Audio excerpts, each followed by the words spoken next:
الحمد لله، والصلاة والسلام على أفضل الأنبياء وأشرف الأتقياء. قال الله خالق كل شيء: لن ترضى عنك اليهود والنصارى حتى تتبع ملتهم. وقال تعالى: إنما المؤمنون إخوة. أحييكم بتحية الإسلام التي هي أقوى بين المسلمين من سلاسل الحديد للارتباط فيما بينهم.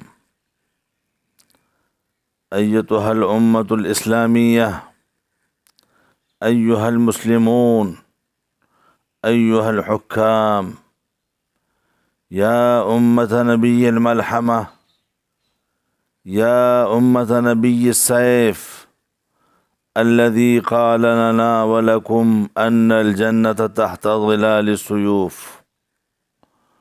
وقال ربنا عز وجل: وأعدوا لهم ما استطعتم من قوة ومن رباط الخيل ترهبون به عدو الله وعدوكم. فهؤلاء الكفرة الظلمة الفسقة هل كانوا أعداء لمحمد وأصحابه فقط صلى الله عليه وسلم ورضي الله تعالى عنهم؟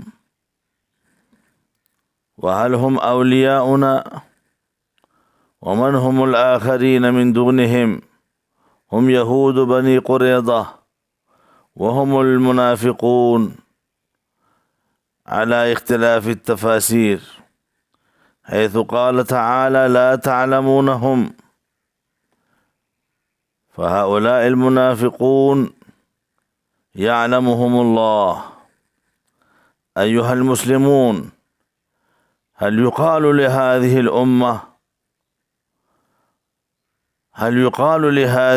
الأمة هذه أمة مسلمون في فلسطين يبولون على أجسادهم هؤلاء الفراعنة، يركلون أجساد الشهداء وحكام العرب والعجم في الغفلة والإهمال والترف. أيها الحكام، ألا يمكن أن يسلط الله عليكم هذا اليوم الأفزع؟ ألا تنظرون؟ ألا تسمعون؟ ألا تعلمون أن العلاقات بين إسرائيل والولايات المتحدة عميقة للغاية، ولا يقتصر هذا الدعم على الخطابة فقط كخطاباتنا بين سائر المسلمين وحكام المسلمين، بل أدلى الرئيس الأمريكي جو بايدن بعدة تصريحات بعد هجوم حماس، وأنه تحدث مرارا مع رئيس الوزراء الإسرائيلي هاتفيا، وأمر بإرسال الطائرات البحرية الأمريكية الحاملة جيرالد فورد إلى إسرائيل، وكما أرسلت سفينة محملة بالأسلحة المعدات اللازمة للزام القبة الحديدية الدفاعي الإسرائيلي. فماذا إثم الجنين المقتول في بطن أمه الفلسطينية المقتولة؟ وماذا ذنب هؤلاء الأطفال الذين لا يجدون أمهاتهم ولا آباءهم في دورهم المهجورة المنهدمة؟ أيها المسلمون الغفلة، ألا تقومون أمام رب هؤلاء الضعفة يوم يقوم الناس لرب العالمين؟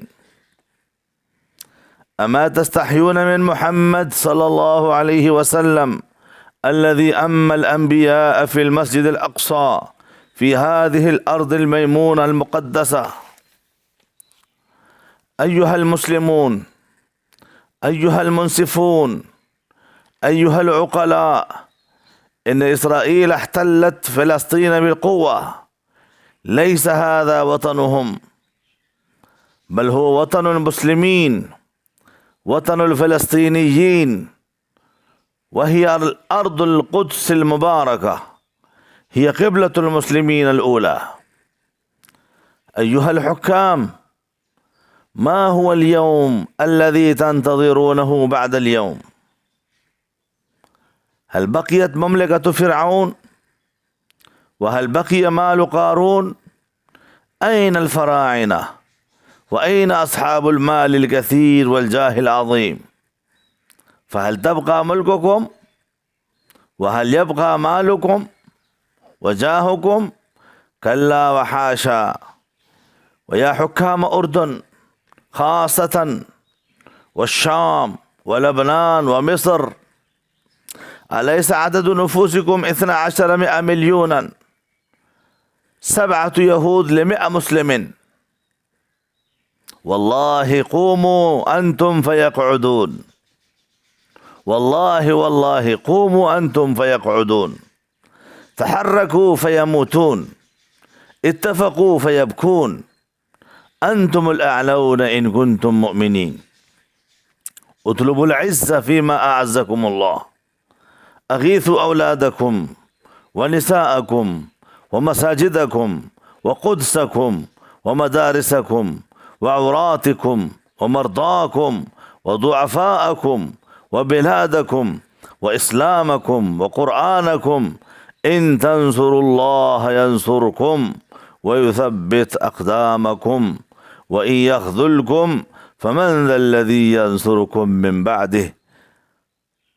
أحبتي في الله، والله أحبكم جميعا، حبكم في جمعكم. كونوا لله إخوانا، وللمسلمين أعوانا، وللمفسدين طوفانا. أعد الله لكم جنانا، وقربوا للفلسطين قربانا. والسلام عليكم ورحمة الله وبركاته، يا أهل السلام ويا أهل الإسلام. أخوكم في الله أبو سعد من باكستان.